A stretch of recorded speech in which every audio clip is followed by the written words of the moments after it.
Pinas, 9 makalipas ang alas 8. Programang nakikinig, programang inaalam ang masasabi mo, programang magbibigay ng tama at totoo para tama ang alam mo. Tara, usap tayo para malaman ang Damdaming Bayan.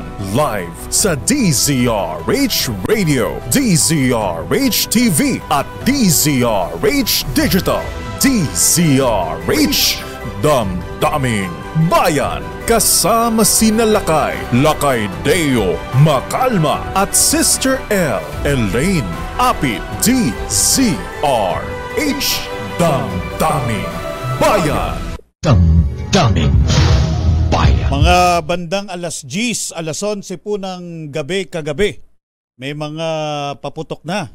May mga malalakas na paputok dun sa lugar namin. Ang ibig sabihin, may mga nanalo na. Yung mga nagpaputok ay nagsasaya dahil nanalo sa katatapos na BSKE, Barangay at Sangguniang Kabataan Elections. Pero gagayahin ko ang 2x2. Tanong,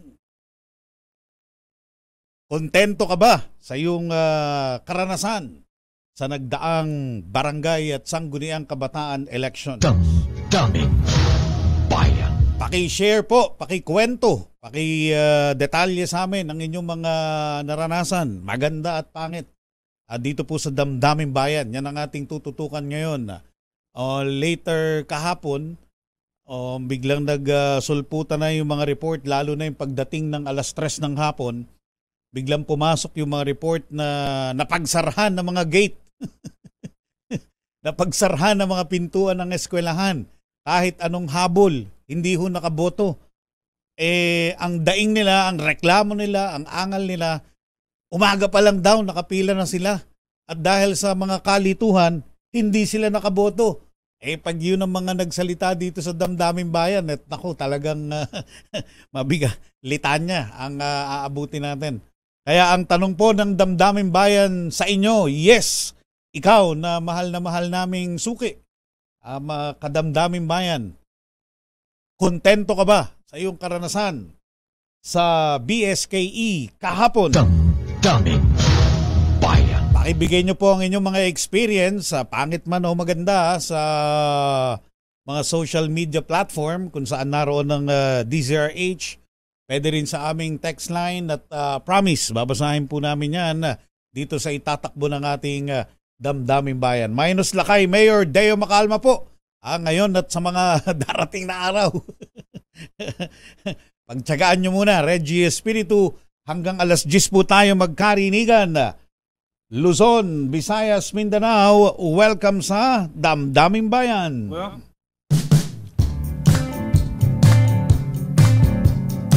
got a little story for y'all. I go like this. Meron din mga violence. Ang tindi ho ng statement ni COMELEC Chairman George Garcia. Yung lahat ng gumawa ng gulo, lalo na dyan sa BARM, sa Bangsamoro Region, kilala, hahabulin at paparusahan kayo ng COMELEC. Ang bigat. Yari pala kayo sa COMELEC, kilala pala kayo. At dinagdag pa ni COMELEC Chair Garcia, patatapusin lang muna. Pahuhupain lang muna itong usok ng eleksyon. At saka kayo tatrabahuhin. Anong ibig sabihin nun? Parang tagapagsalita ng Philippine National Police ang ating COMELEC Chairman. Very good. Yan ang kailangan natin. May balls, ika nga. Paano nga naman magtitino? Paano nga naman madadala? Paano nga naman titigil ang mga loko kung hindi naman nasasampulan ng parusa? Kung walang katapat na balik or penitensya, penalty yung kanilang ginawa. May mga namaril, may mga nagpunit ng balota, inatake mga kaibigan. Naku, alam nyo ba yung presintong panghalalan, yung kung tawagin sa Ingles ay polling precinct.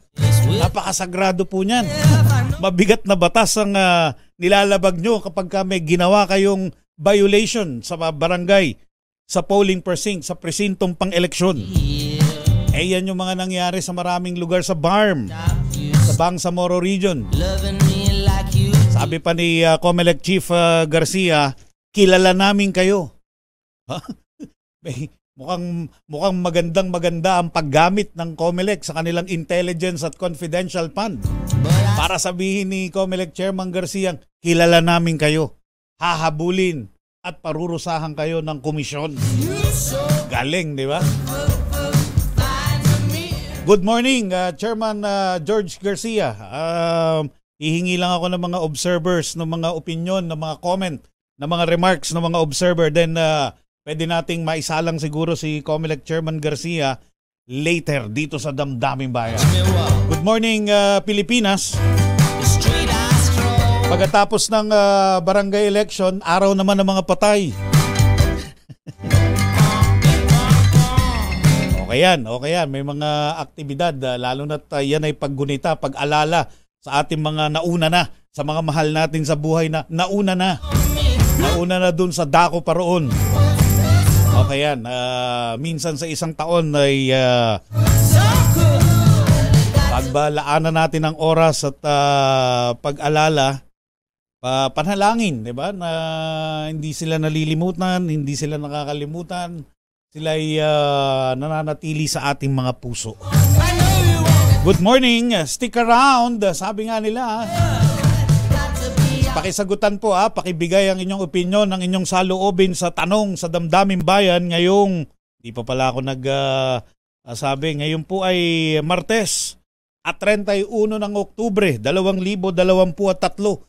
Huling araw sa buwan ng Oktubre. Papasok na ang Nobyembre. Itataya ko po sa inyo pustahan. Halos hindi dumaan ang Nobyembre, maya-maya Pasko na. Bagong taon. Ito na yung pinakamabilis na pacing ng paligid, di ba?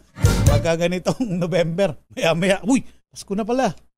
Good morning. Okay, anong tinuturo mo, Greg? Ayun. Sige, bago tayo mag-interview ng nagbantay, sumubaybay, nagbantay sa mga nangyari sa barangay at SK election, dito muna tayo sa pamimigay ng pera. Naku, napaka-importante nito. Yung sa mga panahong to ng hirap ng buhay, ay mamimigay ka ng pera. Anong tinuturo mo? Ano ba yun? Pauna raw. Okay. Kaya nga, tatawagin ko na nga. Okay. Nasaan? Hindi ko nakikita. Sorry. Okay, nandiyan na pala. Okay. Sige, padaan mo na. Ayan. Standby, RH6, Sherwin Alfaro. Ikaw na sana eh. Pero nandito na pala si Miss Ana De Villa Singson, ang tagapagsalita po ng PPCRB, Parish Pastoral Council for Responsible Voting, PPCRB. Good morning, Miss Ana De Villa Singson. Welcome po sa Damdaming Bayan, si Reggie Espiritu. Magandang umaga, Reggie, at magandang umaga sa lahat ng nakikinig dito ngayon. Doon sa mahabang press conference ni COMELEC Chief George Garcia, puring-puri ang PPCRB. Ano ho ba ang naitulong ng PPCRB sa komisyon kahapon? BSKE? Maraming salamat po sa pagpupuri na yun. Puring-puri ho kayo. Natutuwa kami kasi marami rin kami mga reports na sobrang ginagalang raw yung mga, ang sinasabi, sobrang ginagalang raw ang aming mga volunteers dahil sila raw yung mga original. Actually, we had mga 250,000 volunteers na card-bearing throughout the BSKE elections yesterday.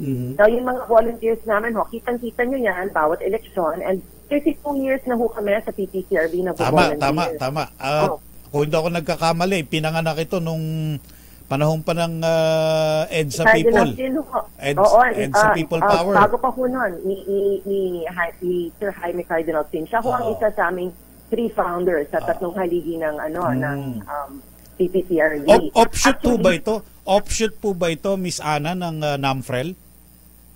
Hindi ko ito offshoot ng hindi kayo related. Naiiba ko yung NAMFREL. Kasi noon nagka-CBCP plenary, at that time, naisip ni His Eminence Jaime Cardinal Sin na puro guns, gold, at private army raw yung mga na umiilaw sa eleksyon. So sabi niya, kailangan may isang movement na hindi lay movement, by regular citizens, para makaboto ng tama at para we vote in good leaders in a peaceful manner. Yun ho ang umpisa ng PPCRB. Miss Ana, yung pangalan ninyo may kilalang very prominent na membro ng PPCRB noon, yung kung tawagin ay si Tita De Villa. Kaano-ano niyo Nanay po yun? ko yun. Oh, sorry. Nanay ko yun. Ang galing. Yeah, siya po si Ambassador Henrietta De Villa. Siyang isa sa 3 founding members. Oo, dati siya ang madalas interviewin, ngayon yung anak na. It's good to know. Ako yung anak na po. Oo, nagpa-pass on. So, ako si Cardinals yun at si Heidi Yora, Commissioner Elections noon. Yes, ang opo. tatlong founder. So, ever since Prominent. PPCRB, pagpasok yun ng bawat polling center, makakakita kayo ng voters assistance desk. Ang tinatawag namin doon, VAD. Now, maraming tao, especially as today, kasi marami po tayong first-time voters, di ba? Hindi nila mahanap ang mga presinto nila. So, we help them find their precinct numbers. Hindi lang yun, physically dinadala pa sila kung kailangan. Tapos, maliban doon, we have a special, meron kami mo special concern para sa PWD. In fact, medyo masama ang loob namin kasi habang meron ng marami yatang na-displace dahil yung special polling places hindi pala lahat pwede roon eh. Hindi pala lahat kaya pwede. Importante talaga yung voters assistance desk kasi biglang nag-iba yung mga polling numbers, di ba? So, marami naman ho kami na-assist. So, that's very good. Tapos, na-observe lang ho namin na hindi na uphold yung batas na dapat may special priority lane for PWD, senior citizens, at pregnant women. Oo. Sa lahat ng polling centers. Kasi batas yun dapat meron silang special polling place. Nakakaintindi naman kasi yung ibang place like saan ba yung Salamitan ba? Sobrang sikip raw as yung isang entrance lang. Kaya 10:30 na sila nag-umpisa kasi sobrang sikip isang entrance, isang exit. So, hindi medyo na itupad yung priority lane para sa PWD. Miss Ana, bukod dyan, malaking issue yan. Dapat aksyonan yan ng COMELEC. Siguro kung kailangan ng mga mambabatas natin dahil yan ay dapat maging national policy. Dapat yan ay maging polisiya para tuloy-tuloy ang implementasyon sa mga darating na eleksyon. Bukod dyan, Miss Ana, ano pa yung mabigat na mali na naobserbahan ng PPCRB sa takbo, sa usad ng botohan kahapon?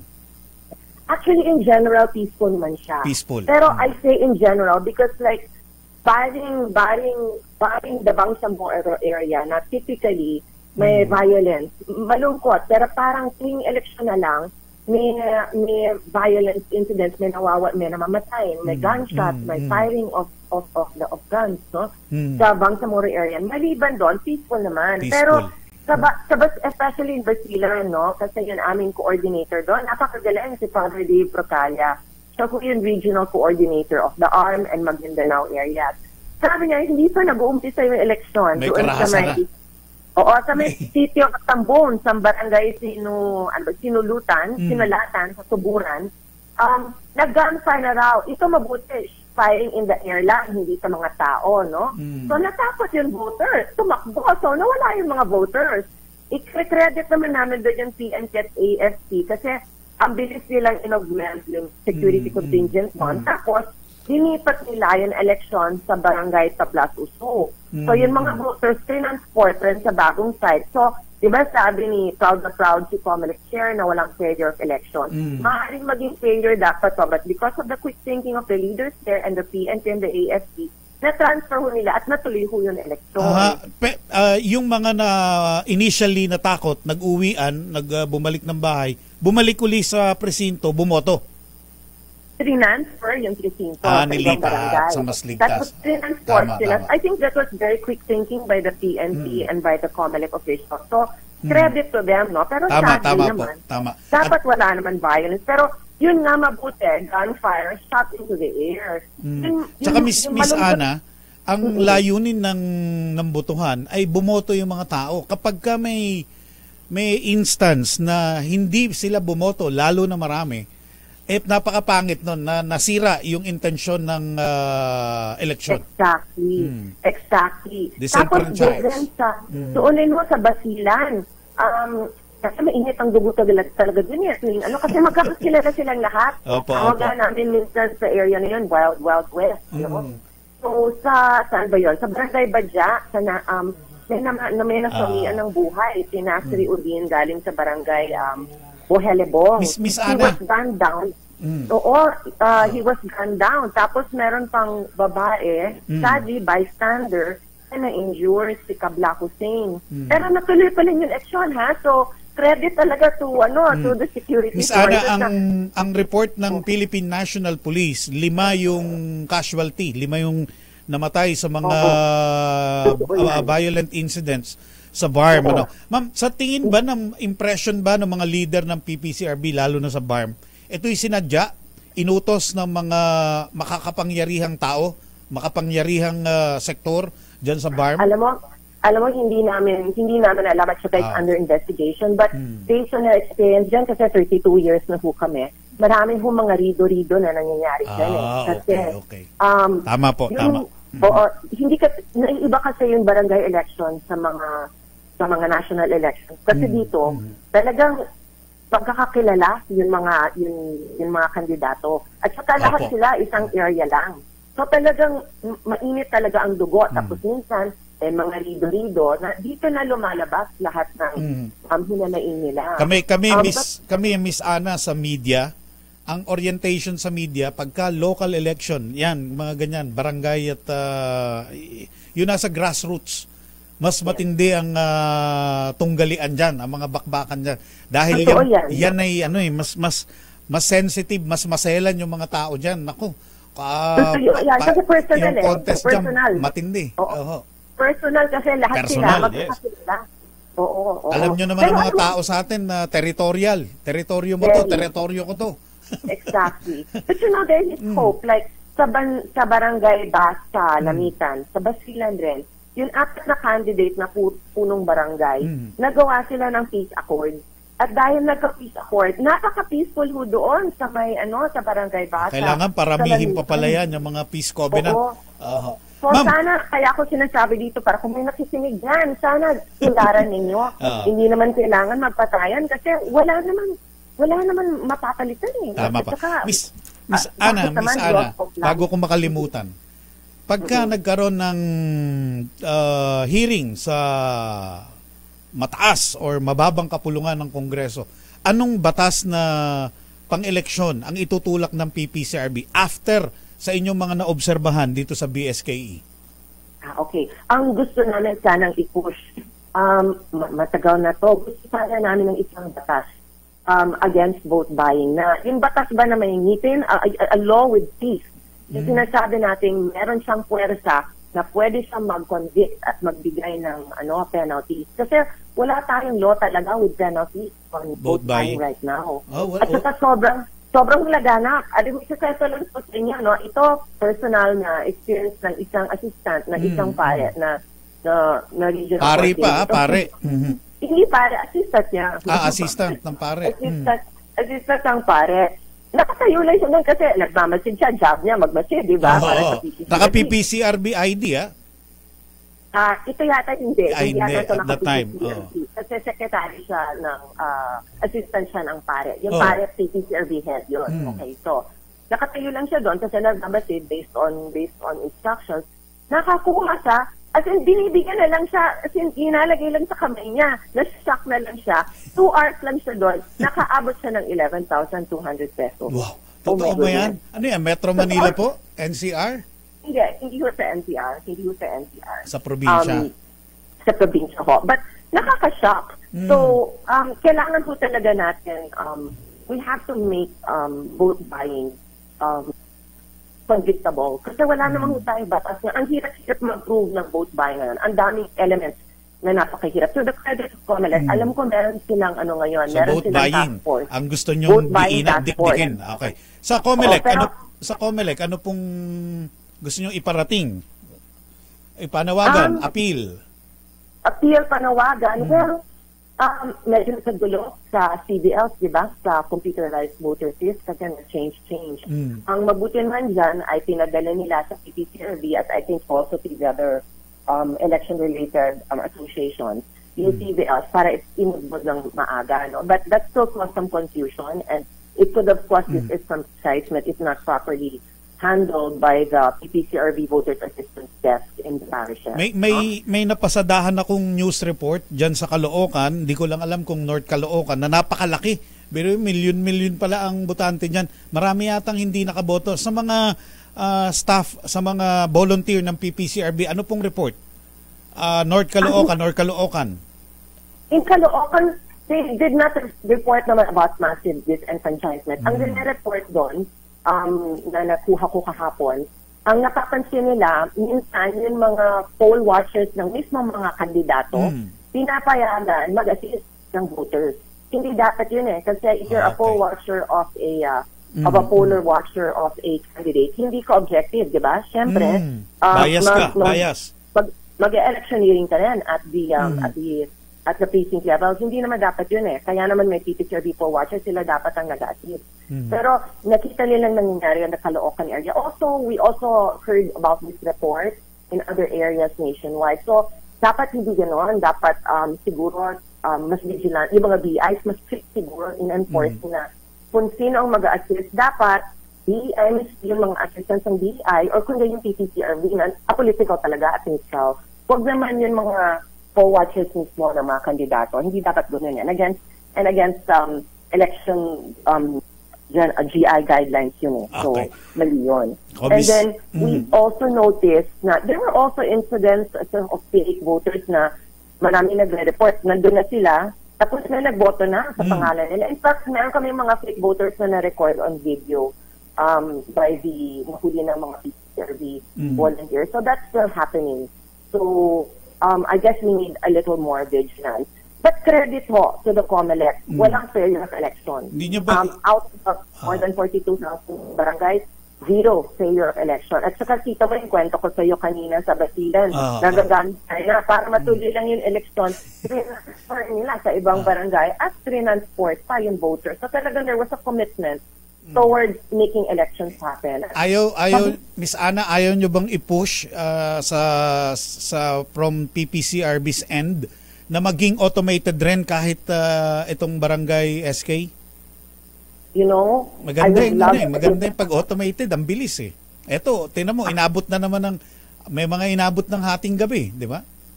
Oo, totoo yan. It would be wonderful kung pwede ring automated. Okay.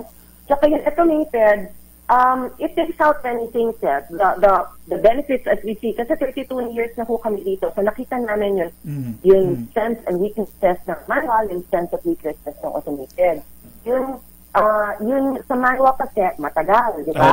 And kung matagal, it's open to manipulation na kung matagal Kasi napapagod na rin ng tao magbantay kung matagal. Kung until midnight, you can't be as vigilant na madali. Noon nakikita namin sa mga taras-taras long time ago in the manual national elections.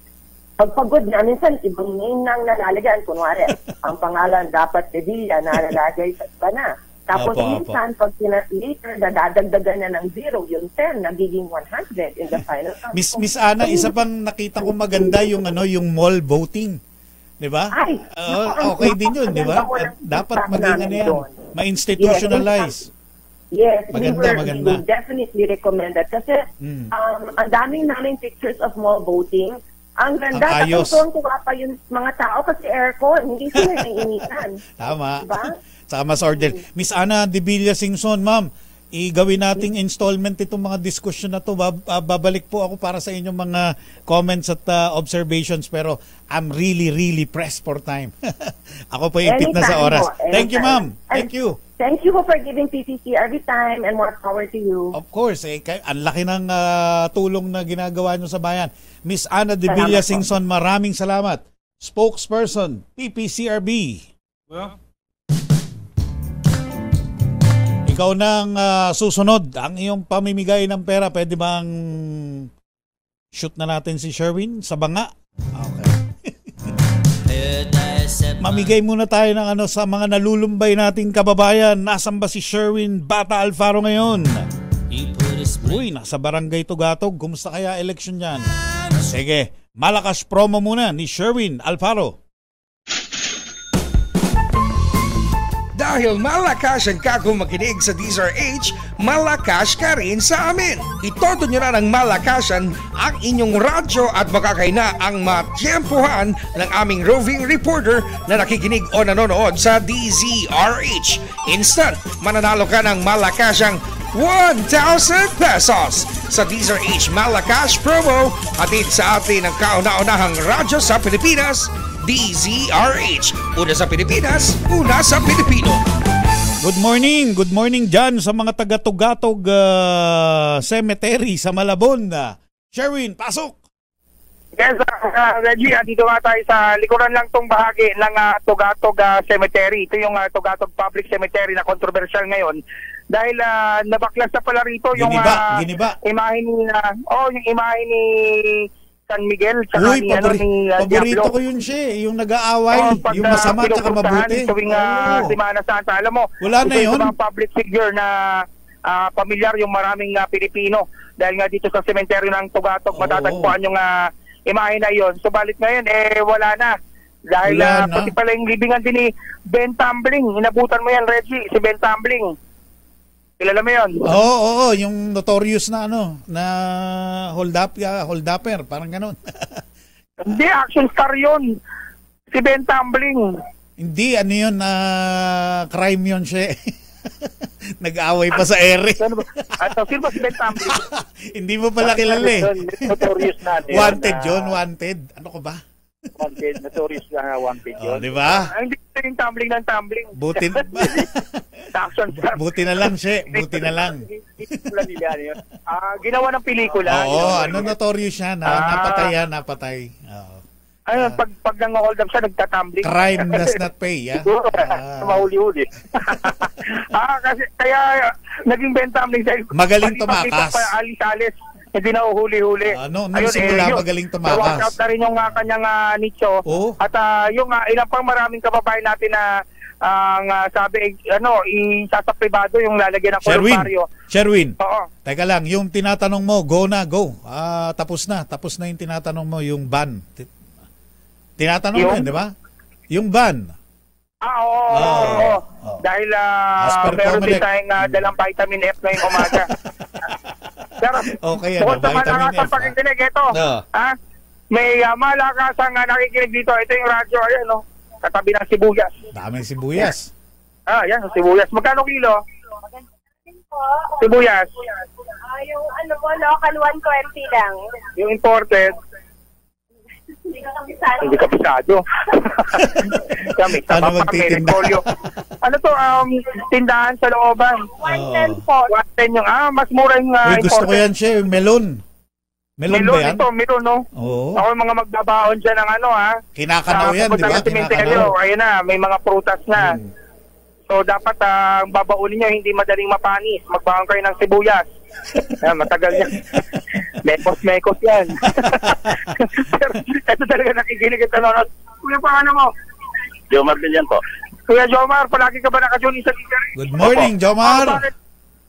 Bakit Teacher yung pinakikita mo? Maganda yung mga balita. Tama. Ayun. Siguradong totoo. Ayos. Ayan, siguradong totoo. At sino paborito mga announcer sa umaga? Si Lakay Deo Makalma po. Lakay Deo Makalma, sino pa? Si Reggie Espiritu. Si Reggie Espiritu, tingin ng 1,000 yan! Yehey! Ay, salamat po sa CRN. Oy, good morning, Jomar. Thank you. At dahil paborito mo si Deo Makalma, eto meron siyang pinapamot sa'yo. Vitamin F! Pwede na. Pwede niya po. Pulutan na lang kulang. Ayan, may mga sibuyas ka dyan. Pabili na. Ano masasabi mo? Kompleto na hawak mo ngayon. May sibuyas ka pa. Para sa tropa. Para sa tropa mga nakikinig, Reggie. Para ka palang si Sherwin. Mabait sa tropa. Ilang araw silang natuyot. Yan.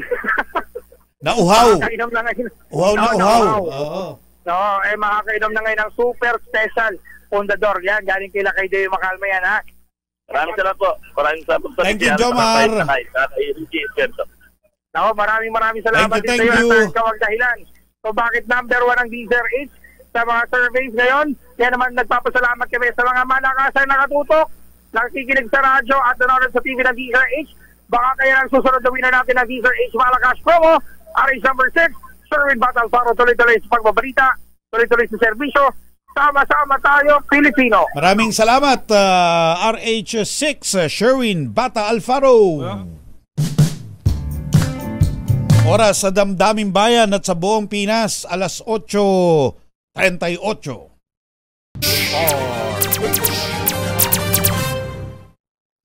Good morning, Sister L. Good morning, Papa Reggie. Bumbuelo pa, At good morning sa lahat ng mga nanonood, nakikinig sa atin ngayon. At sa mga nanalo, welcome. Congrats, pero congrats. more on welcome po sa pagbibigay ng serbisyo sa publiko. Asahan nyo na to, yung 10 oras ng gabi may kakatok. Oo. May kakatok. Akala nyo ba masaya Kapitan, yan? Kap. Oh. May ano na po iniwan na po ako ni ganun. Ay, namatay akala ko ito naman. Hindi nang ibang bahay. Iniwan na po ako ni Mister. O kaya papapelan 'yon. O kaya may sakit po may sakit po yung anak ko. Kailangan ko pong maisugod sa ospital. Inaapoy ng lagnat yung baby ko. Ano ho bang gagawin? Ganyan. Hindi nyo ho pwedeng tanggihan yan. At saka humihingi ng tulong. Yan ang trabaho nyo. At of course, pagpapaganda ng inyo pong mga lugar, mabigat na trabaho ang pagbibigay ng serbisyo publiko. Lalo na kung ikaw ay isang opisyal ng barangay. Pero Papa Reggie, hindi lahat ng nanalo ay gustong magserbisyo sa publiko. Siyempre. Pero pa isa, nagrarambulan, nag-aaway. Ikakatok yan kay chairman. Chairman, may nag-aaway. Baka baka magpatayan yun. Baka pwede nyo ayusin. Baka pwede nyo ayusin. Peace and order, yan yung mga, Papa Reggie. Yan yung mga, pero in the same manner, pwede rin kayong umisip ng mga paraan under the local government code na mga pagkakakitaan ng barangay. Iyon, maganda yun. Para makapag-provide ng livelihood. Dati wala yun dati wala nun. Ngayon meron na sila kasi dahil nga dun sa yung controversial, Papa Reggie, nawala sa IRA. Hindi na sila IRA ngayon. NTA. Iyon, NTA na. Hindi, yung National Tax Revenue, blah, blah, blah. Hindi, may bago sila yung under Mandanas ruling. Ayun, Mandanas Law. Garcia ruling. Ayan, oo. Sige. Kanina naabutan mo ba? May kinausap natin yung PPCRB. Impressions, mga obserbasyon sa nangyaring eleksyon. Eto, meron pa isa. Damdaming Bayan. Isa rin sa mga nagbantay sa BSK elections kahapon. Karahasan, kagandahan, pangit na nangyari. Makikibalita tayo sa Executive Director ng grupong Lente, Election Watchdog Lente. Nasa linya si Attorney Rona Ann Caritos. Good morning, Miss Attorney Rona. Si Reggie and Sister L sa Damdaming Bayan, DZRH. Po, sir. Gandang umaga, Attorney Rona Ann Caritos. Apo. Okay, yun. Ma'am, magtatanong lang kami, ano po yung mga naobserbahan nyo sa usad, sa takbo ng eleksyon kahapon, BSKE? Maganda man o pangit? Overall naman po, maayos naman po yung conduct ng eleksyon. Lahat naman po ay naitawid. Yung major observation po namin kahapon ay kailangan pa talaga natin paigtingin yung ating mga accountability effort o yung pong paghabol sa mga gumawa po ng mga violations sa mga batas pang election po natin katulad ng vote buying, yung pong abuse of state resources o yung paggamit ng mga gamit ng ating gobyerno, lalo na po sa barangay para sa advantage o sa kapakinabangan lang ng mga nakaupo sa pwesto. At pangatlo po, yung pong never pong nawawala ng mga threats, intimidation at violence sa ating election.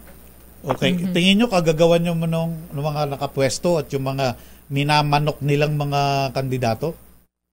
Ay, opo yan. Malaki pong factor yan. Kasi lagi po namin sinasabi sa Lente, ang election po kahapon ay proxy election ng 2025 midterm election. Kasi realidad naman po ng politika sa Pilipinas, kahit non-partisan po ang barangay dapat na eleksyon, ay malaki po ang role ng mga barangay at SK officials natin para ma-assure yung boto ng mga LG officials sa po na 2025 midterm election. Yung mga hindi nakaboto, nagkalituhan, yung mga ganun po, at napagsarahan ng gate, hindi malaking issue, concern, Attorney Rona?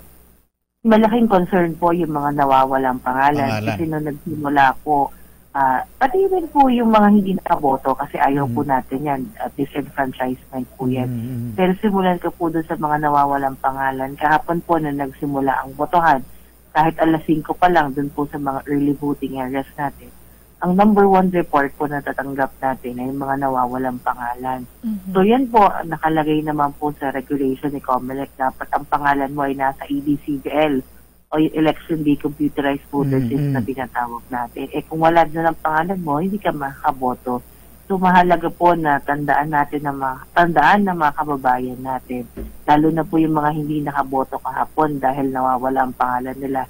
Pumunta agad sa opisina ng kanila election officer para i-verify at i-check bakit hindi sila nakaboto. Ang kanila bang record ay deactivated o talagang wala lang, hindi lang sila napasama sa listahan kahapon. Delikado yun. Delikado po yun kasi isang miss pa, tanggal ka na sa listahan. Opo, kaya kailangan po i-check yan. Pero tatandaan po natin, yung po listahan kasi ng botante ngayon ay na-print po yan sa mga opisina ng election officer natin. So, minsan po kasi mayroon po mga hindi talaga napapasamang pangalan. Hindi naman intentional, kundi yung pagka-copy-paste po, may mga nasiskip or nalalaktawan. Kaya po minsan nawawala yung pangalan. So, kailangan po i-verify agad natin sa mga kababayan natin ano ba talaga status nila as registered voters. Kasi meron din po kami natanggap na reports, wala sila doon sa precinct finder. Pero nung tumawag sila sa opisina ng kanilang election officer, ano naman na. Opo. So, kailangan na po i-verify na mga kababayan natin. Tapos po, yung mga hindi nakaboto dahil ang pesta ng hapon, ang advice po namin sa kanila, ipilit sila kasi nakalagay po, kahapon po, nakalagay sa batas natin na pag alas 3 at nakapila ka pa, ay dapat pabotohin ka. Hindi pwedeng finish or not finish, sarado ang tindahan po dyan. So, sana po na pinilit nila na karapatan nilang bumoto kasi alas 3 na hapon, hindi naman sarado agad ating mga polling places. Attorney, parte din po ng pagbabantay ng lente. Of course, kayo po ay may mga deployment, diba? Nag-deploy po kayo, lalo na po yung mga law school volunteers, marami po kayong mga dinedeploy na gano'n para bantayan yung naging halalan po kahapon. Attorney, aside po doon sa mga common na reklamo na mayroon pong problema yung mga senior citizen, hindi nakaboto, mga PWD, mga napagsarhan na po, yung iba ay nabutan na ng cut-off, at yung iba naman po may mga nire-report na pasaway, may mga namimigay ng mga leaflets kahit hindi na pwede. Aside from those concern po, mayroon pa po ba tayong na-monitor? Ang lente po ba base po sa inyong monitoring? May mga na-monitor pa po tayo ng mga ibang insidente na hindi po common na nangyayari tuwing eleksyon? Yung ngayon nyo lang na-encounter.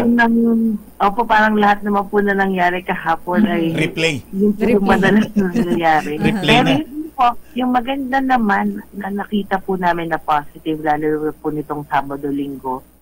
Ngayon lang po tayo nagkaroon ng mga reports at questions sa ating mga hotlines na concerned o worry po yung mga kandidato natin at mga supporters nila patungkol dun sa pagtatanggal ng mga tarpaulin nila. Kasi meron po mga balita na nakarating sa kanila na dapat tanggalin yung mga tarpaulin. Kasi baka maakasahan silang nangangampanya pa rin sa araw ng eleksyon. Yan po, never yan nangyari sa lahat po ng eleksyon na nag-monitor tayo sa lente. Kasi mga kandidato natin, wala talagang pakailan, pati mga supporters nila. Pero ngayon po, parang naramdaman po natin yung takot ng ating mga kandidato at supporters na masasampulan. Ano? Opo. Maganda po talaga yung nangyari nitong mga nakaraang linggo na si COMELEC talagang pinoblicize na meron silang mga disqualify na mga kandidato dahil sa premature campaigning. Oo, tama yun. Hindi ng boto. So talagang nagkaroon po ng takot sa ating mga kandidato na seryoso to. Oo, seryoso to. Kaya po nakita natin nitong weekend, talagang kami po ay na-surprise sa mga ganun tanong. Kasi normally naman po, di ba, wala naman pa kayo mga kandidato natin, supporters nila sa mga campaign para for Naya. Pero ngayon po, that's a really surprising, happy development na first time po natin nakita ay na election. Tama, no? Nagkaroon ng... Teka. Mag-ingat tayo. Andali. Opo. May kalalagyan tayo rito. Pinablish yung mga pinailan ng disqualification. 245 or 54 ang kahit manalo sila kagabi, hindi sila mapoproclaim dahil may mga disqualification cases. Malaking bagay yun attorney. Napakalaking bagay po nun, sir. Kasi yan po ay yan tinatanggalan mo yung ating mga kandidato nung pinakaayaw nilang mangyari. Oo, yun nga yun. Nanalo ka na, di ba? Ayan abot kamay na. Pero hindi pwede. May disqualification case ka. Lagot ka ngayon sa COMELEC. Hearing naman yun, di ba? Magkakaroon po ng hearing, due process. Opo, yan naman po ay sinusunod ng ating Commission on Election. So, hindi po yung tactical, kasi alam naman po natin na may mga certain period sa batas sa kanilang pong procedure na dapat i-resolve yung mga ganyang kaso. So, at alam naman po na ating COMELEC na nakabindin yung pamamahala at yung governance kung meron po mga ganyang mga pending na kaso. So, we're expecting na in the next 2 weeks siguro ay mare-resolve po yung mga ganyang kaso. Isang napansin ko na maganda yung mall voting. Do you agree na maganda yon? Ay, maganda po yan kasi yung pong feedback sa atin ng mga monitors natin kahapon, lalo na po doon sa nakipag-usap po doon sa mga willing makipag-usap ng mga botante ay mas naging accessible at mas naging madali po kasi alam naman po natin aircon po ang mga malls natin at hindi mainit kumpara doon sa mga classroom ng ating mga eskwelahan. So yun po yung pinaka-convenient. Lalo na pagkatapos bumoto, merong pwedeng puntahan ng ating mga botante. So, mukhang bagay na bagay siya sa mga senior, buntis, mga PWD, di ba? Pero yung lang po namin, yung lagi po namin sinasabi sa COMELEC, kahit nung simulation pa lang nitong mall voting, kung kaya pong gawin sa ground floor, yung botohan, kasi madalas po yung mga botohan na nangyayari. O halos po nasa 3rd, 4th floor. Kung paari pong gawin yan sa ground floor, mas maganda kasi para hindi po ganun mahirapan ng ating mga senior at ng ating mga may kapansanan ng mga botante. Kasi kahit naman may mga escalator, elevator, mga malls natin, iba pa rin yung aakit ng 3rd at 4th floor para makaboto. Okay. Attorney Rona Ann Caritos, syempre babantayan natin to, hindi pa totally tapos. Mukhang dumadami pa yung mga election-related violence, as per COMELEC. So makikibalita po kami from time to time. Thank you, Attorney Rona. Wala po. Maraming salamat at maganda umaga po ulit sa ating lahat.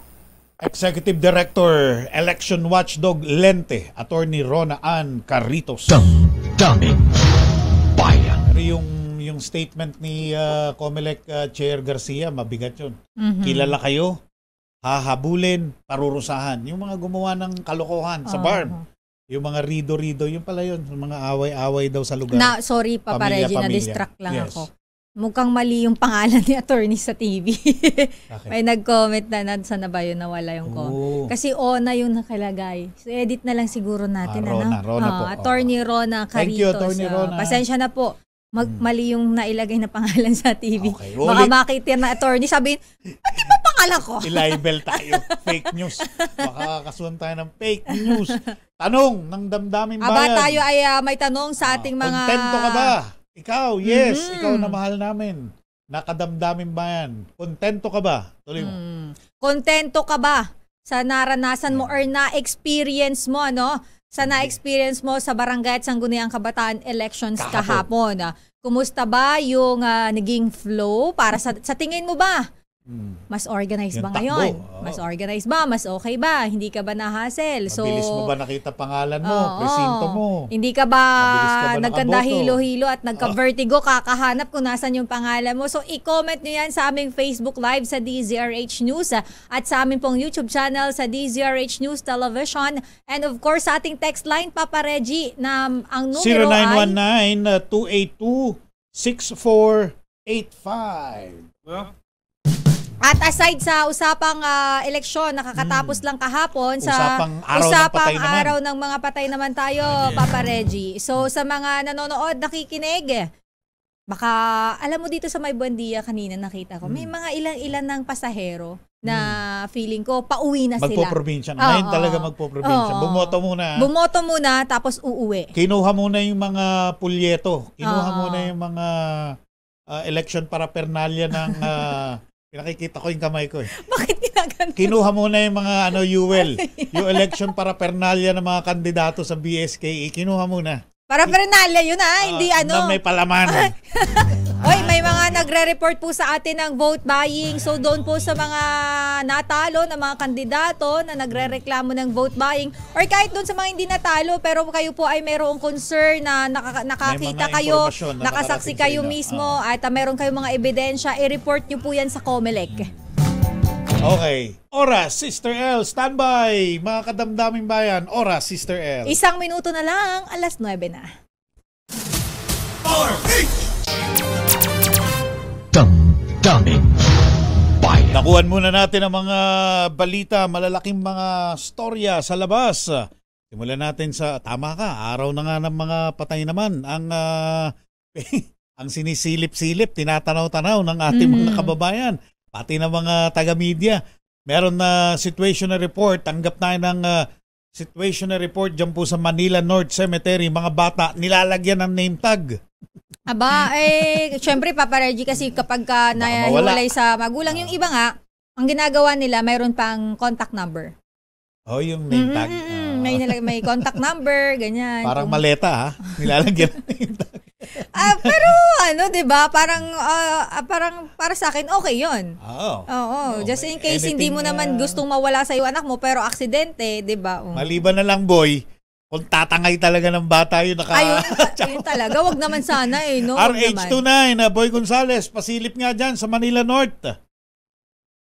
Sister Ella Reggie. At yan naman taon-taon ginagawa ng mga magulang. Patakaran yan dyan, patakaran. Diyan kasi pa, hindi yung mga magulang, yung iba, alam na talagang gagawin nila.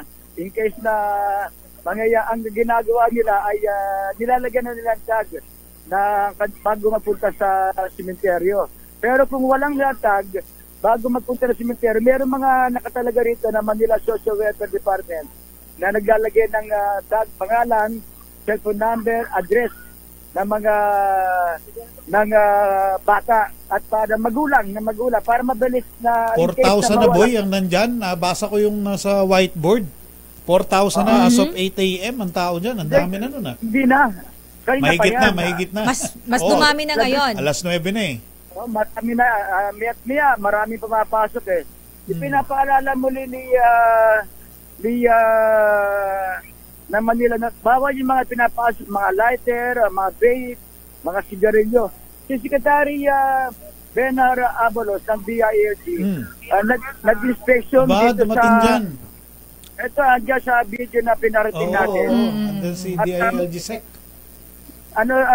Nasihan siya sa ginagawa paghahanda ng Manila LGU. Yung mga medical equipment nila, yung may bawa sa loob kasi ng simenteryo, may mga medical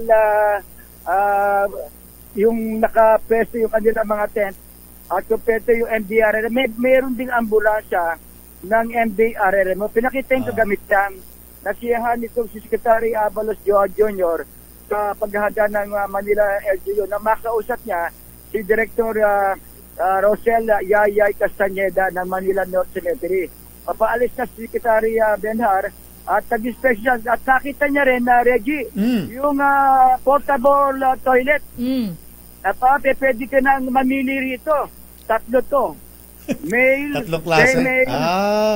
May pang LGBTQ. Politically correct na. Oo, ano yan, kompleto, 3 na ang portable toilet. Pero nakakalat yan sa buong simenteryo ng Manila Norte. Tumating din si General Beleso Nartates ng NCRPO. Nag-inspection din dito. Hinintay nila si Secretary Abalos. Yung kay General Nartates, nagpakalat nga sila dito sa loob, pati yung mga kasamang nag-inspection, nasa 300 pulis Maynila ang i-deploy dito sa loob ng sementeryo. Wala si Manila Mayor Hani? Hindi sila nag-abot? Kahapon pa siya nagtungo sa sementeryo. Pinignan niya rin ni Mayor Hani Lacuna yung paghahanda ng mga dito sa sementeryo dahil sa bukas na nga yung undas ay para maging matiyak at maging maayos yung pagdulita ng undas dito sa Manila North. Isa lang yung binabanggit dito meron ding libre sakay sa mga senior na meron maganda yun. Libre sakay sa mga hindi senior na nakapeso rito sa pinaka-gate. Pero ang nakita ko rito, libre sakay sa mga PWD, saka senior at sa mga buntis na dito sa mismong gate ng napakarami ng mga otoridad, Manila Police District, Bureau of Fire Protection nandito rin at yung mga iba't ibang force multiplier para tumulong sa pagbabantay ng mga otoridad sa paggunita ng undas bukas na dito sa Manila North Cemetery. Yan pa lamang yung initial at mamaya magbabalik tayo sa mga iba pang dagdag na yes, kagawad. Ay, sorry. Wala pa namang untoward. Kandidato ba to? Kasi yung kapatid ko nanalo. Uy, congrats. Shout out, ayan. Hindi, boy, kasi nandiyan ka sa sementeryo, kumusta pala yung bintahan ng bulaklak ngayon? Kandila. Mahal ba? Yung kandila? Yung sa may galing ako ng Dangwa. Galing ko sa Dangwa kanina eh. Hindi yung mobile boy, ang dami ng amoy rosas na. Oo. At yung marami ako nakita kanina doon sa Dangwa. Pero kung pupunta kayo ng sementeryo, meron din tindahan ng bulaklak dito. Sa mga labas. Sa gilid sila. Hindi sila nasa loob ng compound. Nasa gilid ng Manila North Cemetery. Yan yung sitwasyon. Yung Dangwa, boy, malapit na yan dyan eh. Sa Manila North, di ba? O 2 kilometro yata alayo. Oo, maraming tindahan na dito. At isa pa, mainit na panahon ngayon, kaya pinapayuan lalo na yung mga senior na laging uminom ng tubig. Siyempre, ganitong init, kaya nakaready na yung mga otoridad baka may mga sobrang init, baka may mag-collapse. Huwag na sana. Boy, yes. Naisip ko lang bigla, di ba sa mga shopping mall mayroong mga pre-taste? Diyan ba sa sementeryo pag araw ng patay may mga nagpi-pre-taste din? Parang wala kasi baka maubos agad yun. Hindi na umalis, gumawa na ng mahabang pila. Kumain. Para sa pre-taste. At pabalik-balik. Uubusin ka. Boy, ingat. At inom ka ng tubig, wala boy. Wala pa namang komosyon dyan, boy. Wala namang komosyon na wala pa. Laseng. Ang paalala ng mga otoridad, lalo na isa na lang, Reggie, grupo ng Ecoways Coalition, yung mga plastic. Ingat, galit na galit siya sa plastic. Pagka yung basura, wag na pong iwanan sa loob ng sementeryo. Lalo na sa gilid-gilid ng mga puntod. Kaya ang hirap hakutin ng mga ang gawin ng sabi ni Director Yayay, magdala tayo ng sariling basurahan. Lalagyan ng basura. Para pag uwi natin, dala-dala natin, nilalagyan natin sa mismong basurahan. At yan ang kalinisan ang masakit, na boy, pinapaalala. marami pa rin tayong mga kababayan. Ang tingin sa paligid nila, isang malaking basurahan. Oo, tapon dito, tapon dun. Diba? Tapon dito lang, mga styrofoam. Iniitsa pa. Pinagkainan, plastic. Responsable. Marami pa rin kasi. Oo nga, walang disiplina talaga. Oo, yan pa rin ang sitwasyon dito sa Manila North Cemetery para sa kaunahan sa Pilipinas. Dito si Boy Gonzales, tuloy-tuloy sa pagkabalita, tuloy-tuloy sa servisyo, sama-sama tayo, Pilipinas. Maraming salamat, Boy Gonzales from Manila North. Lipat tayo sa ibang sementeryo. Damdamin Bayan. Puntahan natin ang Loyola Memorial Park dahil nasa 500,000 na katao inaasahang bibisita sa Loyola Memorial Park simula ngayong araw yan. Ang detalye balita mo, RH52, Edniel Parosa. Edniel, kumusta dyan? Reggie at Sister L, inaasahan sana ang mga tao sa Loyola Memorial Park sa Marikina City simula ngayong araw ng Martes Sabi ni Mayor Marcy Teodoro sa DZRH News, posibleng umabot na sa humigit kumulang 250,000 ang bibisita na sa pinakamalaking himlayan sa syudad isang araw bago ang All Saints Day. Ngayon umaga. Yung estimate na yun ngayon, 31. Starting today. Ngayong araw. Yes. Ngayong umaga, naabutan ng DZRH ang puspusang paghahanda ng seguridad sa paligid ng Loyola Memorial Park para nga sa Undas. Itinaos nila yung mga police assistant desk sa main entrance mismo ng sementeryo, habang sa paligid naman ay kiniklear yung mga kalsada. Sa tapat mismo ng Loyola, matitingkad na rin ang bentahan ng bulaklak na naglalaro sa 170 hanggang 800 pesos ang halaga. Depende siyempre sa laki at arrangement. Pero posible pang magmahal hanggang bukas. Una na nating ibinalita na mamayang tanghali hanggang sa November 3. Gagawin ng one-way ang A. Bonifacio hindi pa Avenue ngayon. Hindi pa ngayon. Hindi pa ngayon, Ednel. Two-way pa ngayon. One-way. Mamayang alas 12 ng tanghali ang start para magbigay ng daan sa daloy ng trapiko papasok sa himlayan. Samantala, Reggie, mula din sa Loyola Memorial Park, maarito ka tayo ngayon sa may San Juan City Cemetery na himlayan naman ng mga residente bukod sa San Juan ay ilang mga lugar sa Quezon City.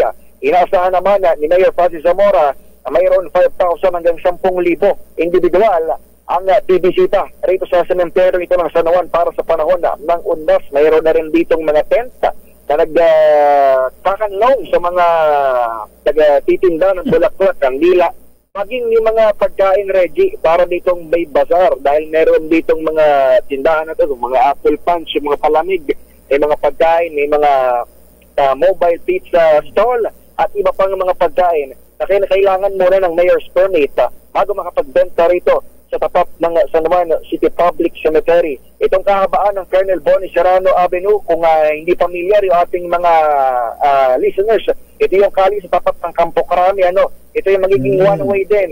Simula sa ngayong panahon ng Undas at sa mga oras na ito, 9:12 ng umaga, ay kalahating lane na yung sinasakop itong mga stalls na ito. Pero walang problema dahil inaasahan sa mga susunod pang mga pagkakataon, oras at araw, ay unti-unti pang mawawala o mababawasan yung dami ng mga motorista, except of course kapag bumisita na yung mga mahal sa buhay, ang mga nakahimlay dito sa San Juan City Public Cemetery. Para sa kauna-unahan sa Pilipinas, DZRH, ito si Edniel Parrosa. Tuloy-tuloy sa pagbabalita, tuloy-tuloy sa serbisyo. Sama-sama tayo Pilipino. Thank you. Maraming salamat, Edniel Parrosa. Damdamin Bayan. Hanap buhay muna tayo. Oras, Sister L. 9:13. Champion. Go. Damdamin Bayan. Balik po tayo sa Damdaming Bayan. Ngayon po ay Martes at 31, 2023. Huling araw ng Oktubre. Nobyembre na. Sabi ko kanina, Malu, sigurado, pumusta ka. Pagpasok ng Nobyembre, hindi mo namamalayan. Parang dumaan lang yan, parang tumakbo lang yan sa harap mo. Maya-maya, teng teng teng teng teng. Dahil, asan na? Wala ka bang Christmas song? Nasaan yung bell? Ba't di mo pa ingayin? Wait lang, ang layo.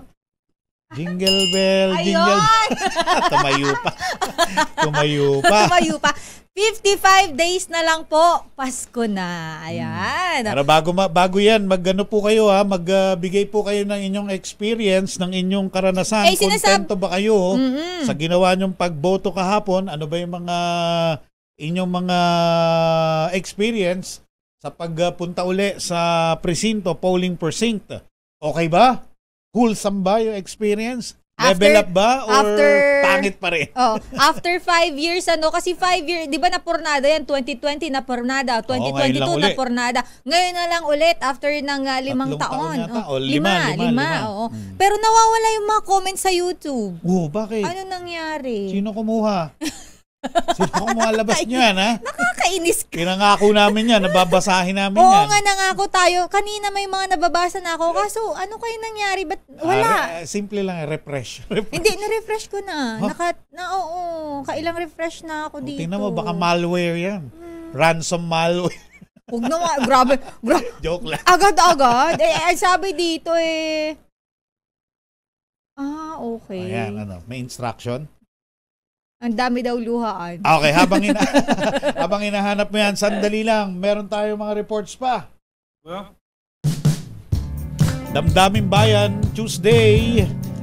Damdaming Bayan Tuesday, October 31, 2023. Papasukin muna natin ang report mula sa mababang kapulungan ng Kongreso. Maraming kumuha ng US Nursing Licensure Exam.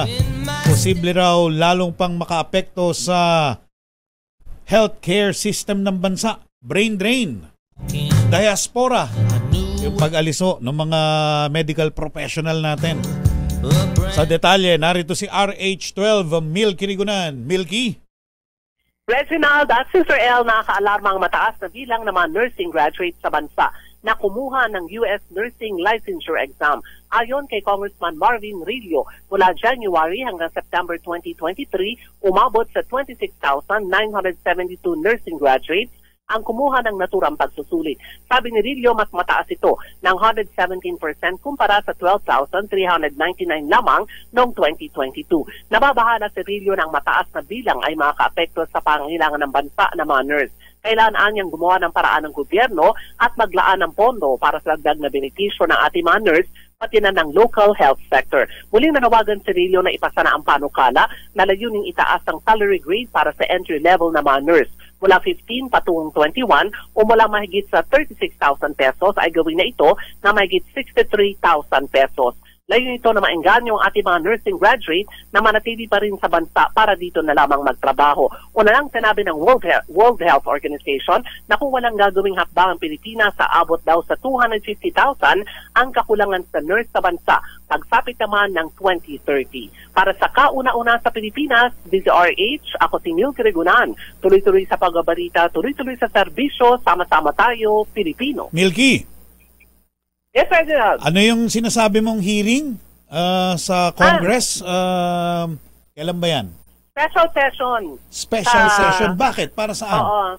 Sa November 4, araw to ng Sabado. Kasi ang pagbubukas uli, Reginald, ng Kongreso session ay dapat November 5. Pero may special session ang Congress. Wala pa kami impormasyon pero pagtalakay daw ito sa pagdating naman ng Japanese Prime Minister. Pangkaraniwan ba yan? Alam ko, pinapatawag lang special session sa mga madali ang mga bagay, national budget, etc. Totoo yan. Kung halimbawa gustong pabilisin yung ilang mga panukalang batas, kakaiba nga ito dahil pwede naman, sabi nga namin, pwedeng mag-session ng November 5. Araw po yan ng November 6 pala. Araw ng, Lunes. tama ba ako? Lunes. O pagbubukas uli ng session after ng isang buwan na congressional break. Pero meron kaming abiso sa House of Representatives na merong special session sa November 4. Araw yan ang Sabado. Session, malalaman natin yan, Reginald. Special session. Hindi hearing. Iba yung hearing. Pwede rin yung gawin ng naka-break di ba? So yung siguro yung mga kongresista na nakabakasyon sa mga probinsya o nasa abroad, kailangan nilang umuwi at umaten sa special session sa araw ng Sabado. Okay. Thank you. Kada umaga, Reginald at Sister L, balik sa inyong dalawa. Maraming salamat, Manang Milky. Samantala, 15 ano ba? 15,000. Anong 15,000? Okay. Nasasabaw ako. Alam mo yung utak ko kasi nakabakasyon. Mag-refresh ka. 15,000 pulis. I'm so sorry. I'm so, kahit kanina nangyari, 3 beses mo babanggit bago mo mabuo. Di ba meron bungad gano'n? Ano ba? Pero ito, 15,000 pulis. Ipakakalat naman ng National Capital Region Police Office sa Metro Manila. Huwag mo na ibalita, ikakalat pa. Christian, wag ka na magbalita. Charot lang. Uy, si Christian, may tatanong tayo. Sige, police go. visibility, pinag-utos naman na paigtingin. Dapat lang, lalo na sa mga ganitong pagkakataon, napakaraming mga kababayan natin ang nagpupunta sa sementeryo para naman dalawin ang kanilang mga mahal sa buhay na nauna na, mga yumao. RH8, Christian Manyo sa detalye. Christian. Reggie at Sister L, 15,000 pulis ang ipakalat ng National Capital Region Police Office ngayong undas sa Metro Manila. Ayon kay NCRPO Chief Police Brigadier General Melencio Nartates Jr., bukod sa mga sementeryo ay may mga pulis pa rin sa mga terminal at may mga mag-iikot din sa mga barangay para sa mga posibleng magtatangkang sumalisi, lalo at maraming kabahayan ay walang tao at dahil nasa sementeryo o kaya naman ay nasa probinsya. Utos si Nartates sa mga police commander sa buong Metro Manila na tingin ang police visibility para sa kaligtasan at seguridad ng publiko ngayong undas.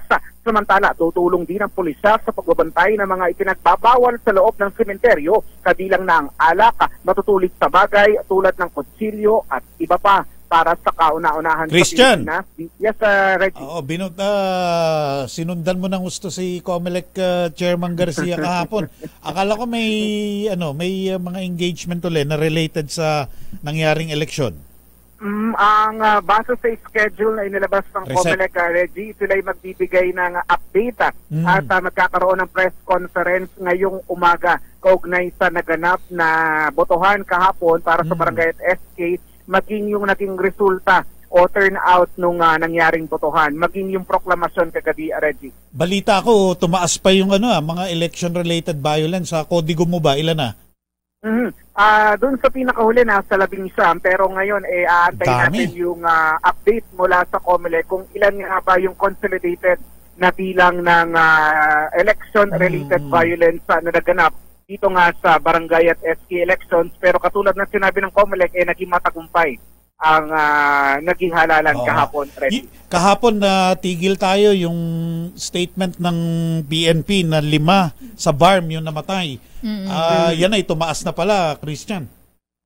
Dahil iba-iba pa yung numero, dahil yung 5 na yun, Reggie, sa BARM pa lang yun. Sa BARM. Iba pa yung dun sa ibang lugar na binabanggit. Kaya ngayon malalaman natin yung consolidated na numero kung ilan nga pa talaga yun na italang election-related violence at saka kung nadagdagan ba o kung meron nga pa talagang hindi na iproklama dahil kahapon nga binabanggit hindi ipoproklama kung mananalo man yung mga kandidato na merong disqualification cases. Ang isa pang aabangan ng mga reporter kung yung closely monitoring sa COMELEC, yung sinabi niya na kilala yung mga gumawa, yung mga salarin.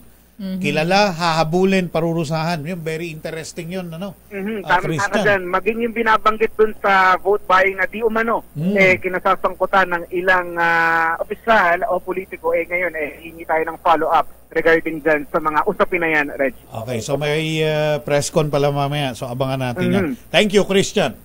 Back to you, Reggie and Sister L. Damdamin Bayan. Okay, simulan na natin ang oras para sa mga kadamdaming bayan natin. Unahin na muna natin to, Papa Reggie. Pag kasi ordinaryong araw, kadamdaming bayan. Pag Sabado, kabendor.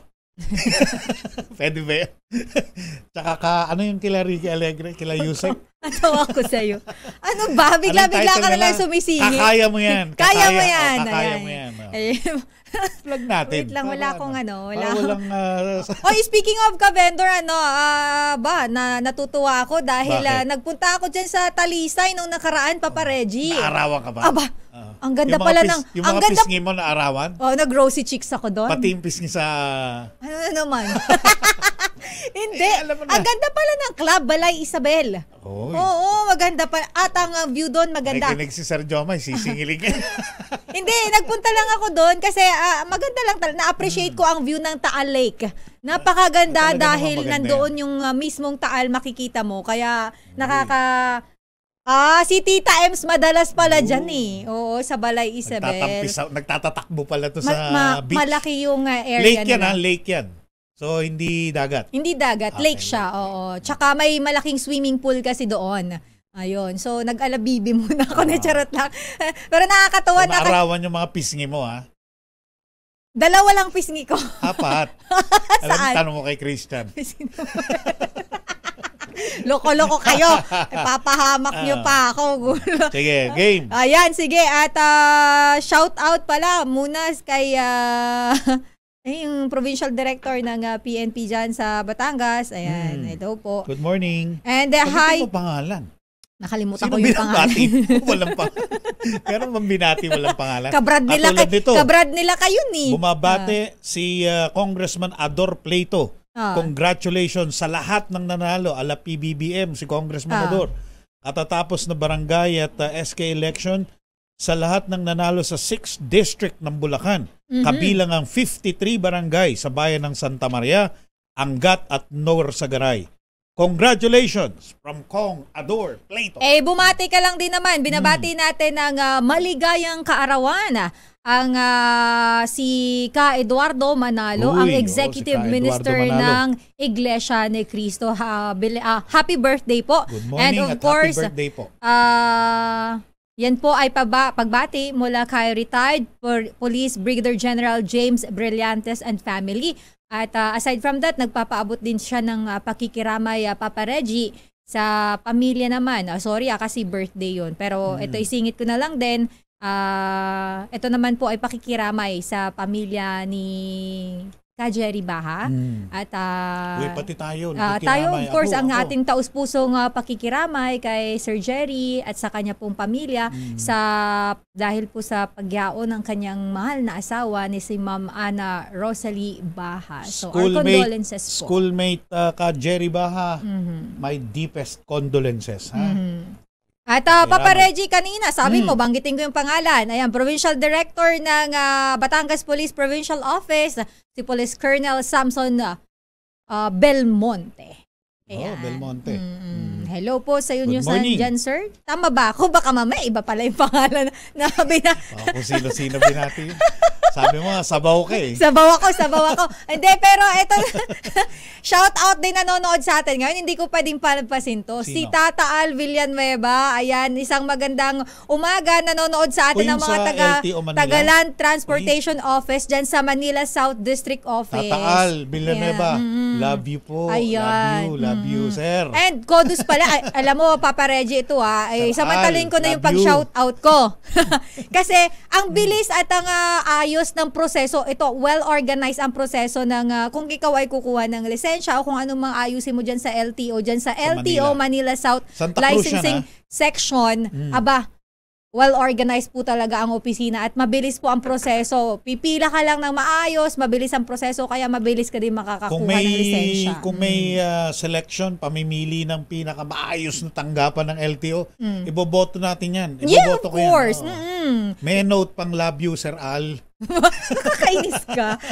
Pero hindi, totoo po yun. Kasi na-experience ko yun, Papa Reggie. Pinaka-orderly na tanggapan ng LTO. Isa lang yung patunay Very na good, Sir Al. kapag maayos po ang inyong proseso at organized, walang hassle halos ang inyong pagkuha. But anyway, basahin na natin ang mga... Hindi ka ng eleksyon na maraming hassle. Teka, bago mo sabihin yan.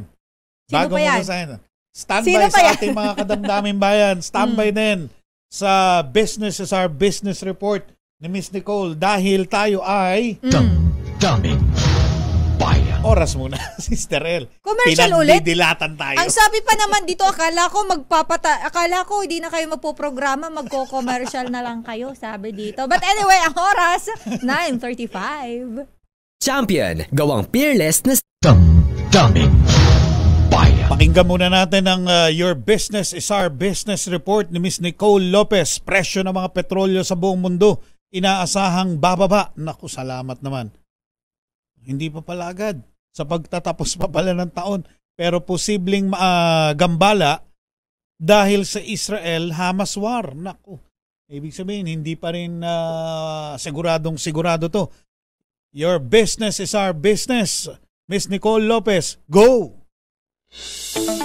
Positibo ang World Bank na bababa ang presyo ng mga produktong petrolyo sa mundo hanggang matapos ang 2023. Sa pagtaya ng World Bank, mula sa average na $90 kada bariles sa ika-4 na kwarter ng taon, posibleng bumaba ito sa $81 kada bariles sa pagtatapos ng taon. Pero sabi ng World Bank, hindi pa rin nawawala ang posibilidad na tumaas ang presyo ng mga produktong petrolyo dahil sa nagpapatuloy na gulo sa Middle East. Batay sa Commodity Markets Outlook ng World Bank, 6% lang ang itinaas ng presyo ng mga produktong petrolyo sa mundo mula nang mag-umpisa ang Israel-Hamas war sa umpisa ng Oktubre. Kabilang sa tinitingnan ng World Bank ang 3 senaryo sa monitoring ng presyo ng krudo sa pandaigdigang merkado. Ayon sa World Bank, may tinatawag silang small disruption scenario kung saan posibleng maulit ang nangyari noong Libyan Civil War taong 2011. Sa nasabing gera, 500,000 hanggang 2 milyong bariles ang nagpataas sa presyo ng mga produktong petrolyo hanggang $102 kada bariles sa fourth quarter ng 2011. Mayroon ding medium disruption na katulad naman sa Iraq War noong 2003 kung saan pumalo ang presyo ng produktong petrolyo hanggang $121 kada bariles, habang mayroon ding large disruption kung saan sumipa naman ang presyo ng krudo sa $157 kada bariles na epekto naman ng 1973 Arab oil embargo. Inihayag naman ni Ayhan Kose, Deputy Chief Economist ng World Bank, kung mataas ang presyo ng mga produktong petrolyo, tiyak na mahal din ang presyo ng mga pangunahing bilihin. Anuman sa mga senaryo na kanilang tinitingnan, sinabi ni Kose na magpapasipa ito sa presyo ng mga bilihin sa maraming bansa sa mundo. Pero tansya ng mga eksperto, posibleng bumaba ang inflation rate sa bansa para sa buwan ng Oktubre. Ayon sa economists ng Pantheon Macroeconomics na sina Miguel Chanco at Murthy Krishnan, posibleng bumaba sa 5.3% ang inflation sa Oktubre mula sa 6.1% na surge noong Agosto. Sabi ng mga eksperto, ito'y dahil nag-stabilize na ang presyo ng maraming klase ng pagkain ngayon sa bansa mula noong nakalipas na buwan. Samantala, bahagyang lumakas ang palitan ng piso kontra dolyar sa halagang 56 pesos and 95 centavos kada US dollar. At yan ang ating balita sa mundo ng negosyo. Your business is our business. Mula sa kauna-unahan sa Pilipinas, DZRH, ito si Nicole Lopez. Tuloy-tuloy sa pagbabalita, tuloy-tuloy sa serbisyo. Sama-sama tayo, Pilipino. Thank you, Miss Nicole Lopez. Damdamin Bayan. Babasa na ba tayo ng mga kadamdaming sabi mo may bayan nagtatanong natin? dyan ng number ng ano? Balay Isabel? Oo. Oo. May Facebook page sila na makikita nyo po, Club Balay Isabel. Ayan. Hindi po to sponsored pero may nagtatanong lang po kasi sa atin dito. So mayroon din po dong contact number. Pwede nyo pong i-message yung kanilang Facebook page. Ayan. At samantala, Papa Reggie, may mga komento dito sa atin.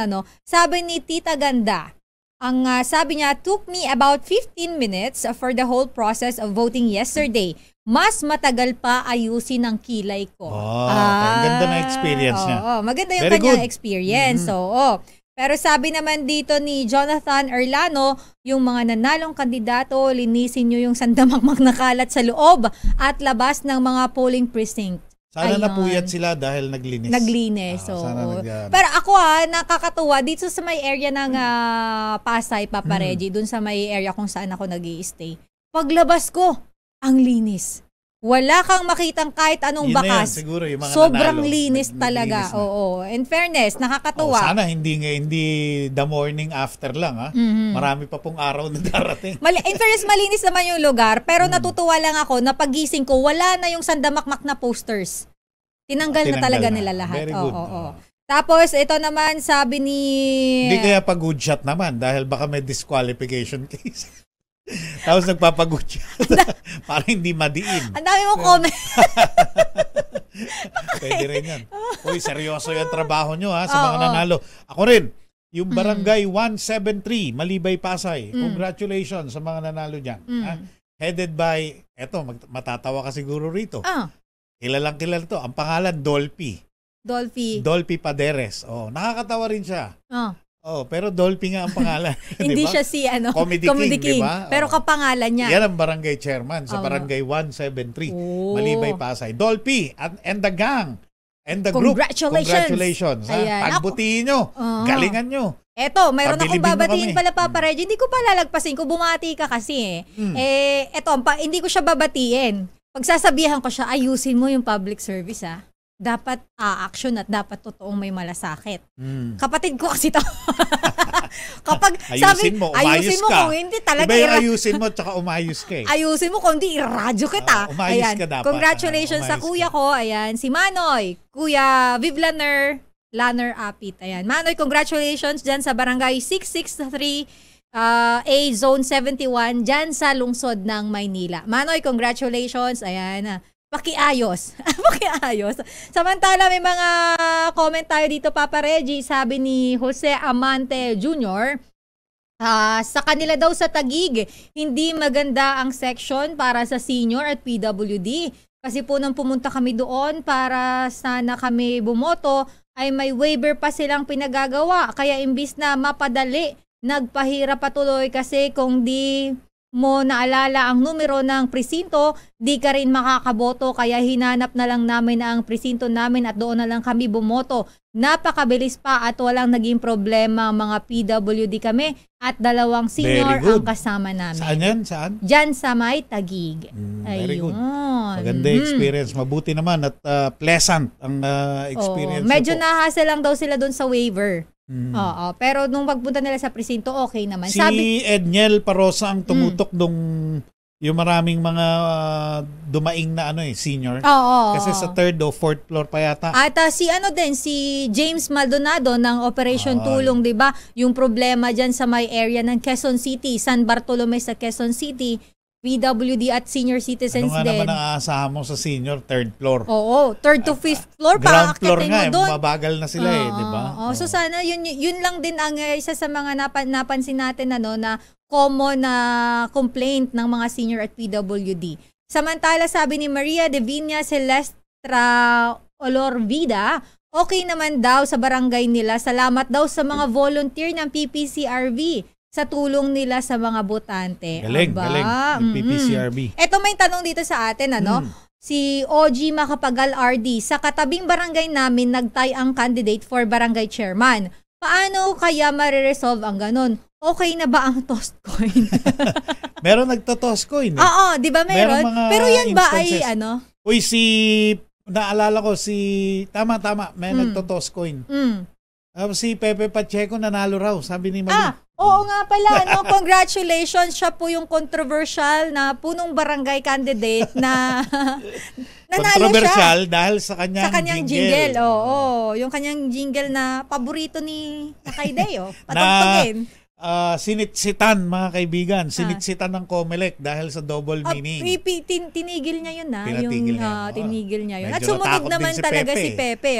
Pero Atras congratulations sa kanya dahil nanalo siya. At tingin ko malaking bagay yun. Yung jingle niya. Pwede rin namang panahon niya na talaga. Pero panahon niya na talaga kasi nung nakaraan siya ay natalo. Ganun ang jingle hindi. Iboboto na talaga siya. Oo. Pero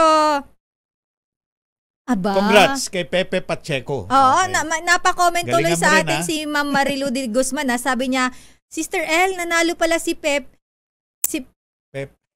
Sorry. Pero yun yung title ng campaign jingle niya kasi. Si Pepe. Ay, mamaya ako nababasahin. Pero yun nga, yung sabi niya congratulations daw. At kakaiba yan sa sa pronunciation. Pepe, as in Pepe. Kasi parang katulad ni Dr. Jose Rizal, di ba yung nickname niya ay siya si Pepe. Oo. So, yun. Kayo lang kasi talaga mga kayo eh. Di ba may kantang Pepe? Si Celeste Legaspi ba yun? Anong panahon yun? Wholesome yun Anong panahon?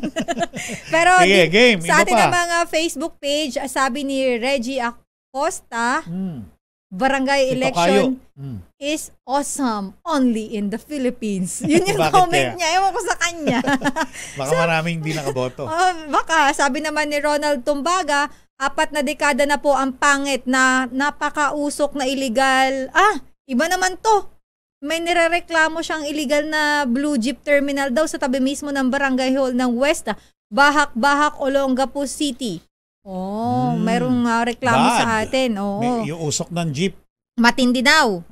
Napupunta sa mga bahay. Yun lang kanyang nasabi. Barangay din yan. Barangay. Tapos LGU, yung mayor. Mayor's office.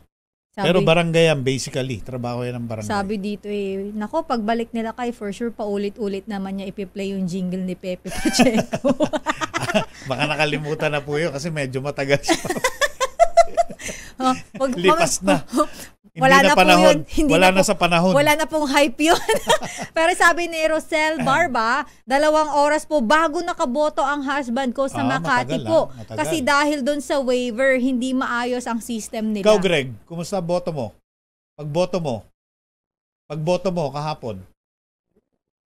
Sandali lang. So 3 minutes ka lang bumoto? Saan? Galing, ha? Embo to sa mga Embo ka, diba? Embo. Third floor ako umakyat, third floor. Saan ka bumoto? Makati o Taguig? Makati ka? Makati ka pa rin. Okay. Buti hindi Makati kayo tinamaan ng ng hiwalay ng Taguig. Sa school lang naman yun, di ba? Ayun, sa school lang naman. Okay, so good. Ayun, sabi naman dito ni may reaction lang si Delta Mike Delta. Yung madumi lang daw mag-isip nagbigay ng double meaning dun sa kanta, may pangalan talagang Pepe. Ayun. Ayun lang naman, sabi niya. So, wala ka bang komento dyan, Papa Reggie? Kasi na-delete nga yung comment sa YouTube. Ayaw umandar. Pasensya na po kayo. Ayaw umandar. Hindi ko nga alam kung para kanino itong mga komentaryong sa text line. Wala, hindi nire-refresh ni Billy eh. Oy, thank you sa mga nagbigay ng mga opinion. Sana naman, kung ano man ang inyong experience, naging kaaya-aya naman. Pero alam mo, good, may mga nag-comment dito base to sa pagbabasa ko ng mga komento doon pa sa mga previous comment. Talagang ang naobserbahan hindi pa rin daw talaga nawawala ang vote buying. Marami pa rin daw talagang vote buying. Kaya nga yung PPCRB, kung may batas man sila na itutulak, yan daw yun. Mas mabigat na batas laban sa vote buying dahil nakita nila kahapon, ni-report ng mga volunteer, talamak pa rin. Ayun. Okay. Matindi pa rin ang vote buying. Matatanggal pa ba yan? Yun ang tanong. Yun ang tanong. Dapat may tinatanong pero alam mo kasi, magaling sa kung walang scholar. Bumibili, walang magbebenta. Diba? Yung problema sa nakita ko sa kahapon, malalim na. Ano na talaga, nakasanayan na ng mga kababayan pero natin. Pero kasi, di ba, dapat na. Masakit. Pero in fairness talaga, napatunayan ko na marami pa rin talagang nananalo na mayroong patas na laban. As in, ano ka lang. Yan si Pepe kaya. Syempre, jingle lang ba talaga? Walang tingin ko naman, di ba? O yun, di ba? Sana. May nagtanong dito, no? Kaya, maganda yung tanong nito ni Wow Umami. Magkano po ba ang honorarium ng barangay? Bakit may nagpapatayan? Honorarium? Yung kanilang parang sinsweldo monthly, minsan diba? Power din eh. Diba? Pero alam mo, power. naniniwala ako na marami pa rin talagang tumatakbo para gusto nilang maayos yung sistema sa isang lugar. Po, mga kaibigan, yung barangay ang kausap ng mga nasa City Hall o nasa Municipal Hall, nasa Kapitolyo. Diba? Sila yung grassroots. Grassroots. Sila yung humaharap sa mga mamamayan. Kaya yan ang kausap pa natin ng mga mas matataas sa posisyon. Tsaka kaya alam nyo na kung anong ibig sabihin ron. Kung anong pwede mangyari ron. Tsaka pero diba, sa mga nasa barangay, mga opisyal, dapat sa kanila nagsisimula yung magandang leadership. Magandang pamumuno para sa mas magandang... Huwag abusado. Yes. Yan ang number 1 na ayaw ng mga kababayan natin, ng mga kapitbahay, ng mga community, sa mga pamayanan. Ayaw nila ng abusado. Gusto nila yung katulad lang nila. Masunurin sa mga patakaran. Kung may posisyon ka, gampanan mo yung pagiging opisyal mo. At huwag mong gamitin yung power mo para... Sa'yo lang, sa interest mo lang. Personal na interest, hindi maganda yun. Yung sinabi namin, yung kakatukin ka ng hating gabi o madaling araw, totoo yun.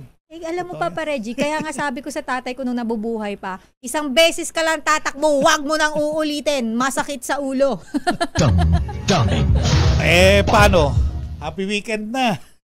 At bye! Happy long weekend sa ating mga kababayan na magbabakasyon. Ingat-ingat po tayo at yung mga gamit, importanteng mga gamit kapag bumabiyahe, ingatan po natin. Okay. At yung bahay, ilak po na maayos. At yung mga kuryente na nakasaksak o kung ano man, mga gas, tubig, i-double check nyo po yan. Meron pa ba? Di ba hanggang Huwebes balik na?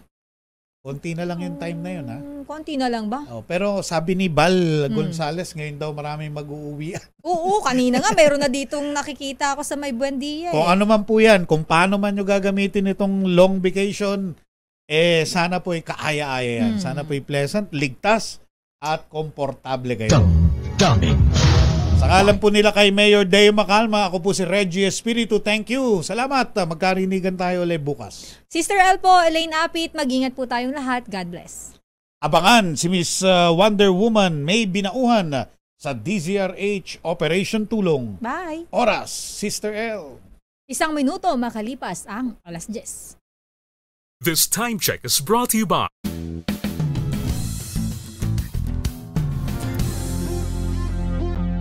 Magbago man ang panahon, doon kami sa gawang Peerless. Champion! Mula sa baretang pangmatagalan, purong powder. Hanggang sa mapulang liquid detergent. Kaya sa labahan, Champion! Tapat na walang katapat. Ang damo ay natutuyo, ang bulaklak ay nalalanta.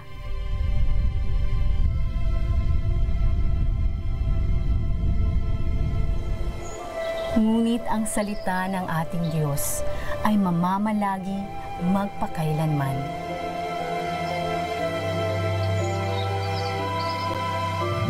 Ang mabuting balita ay hatid sa inyo ng MX3.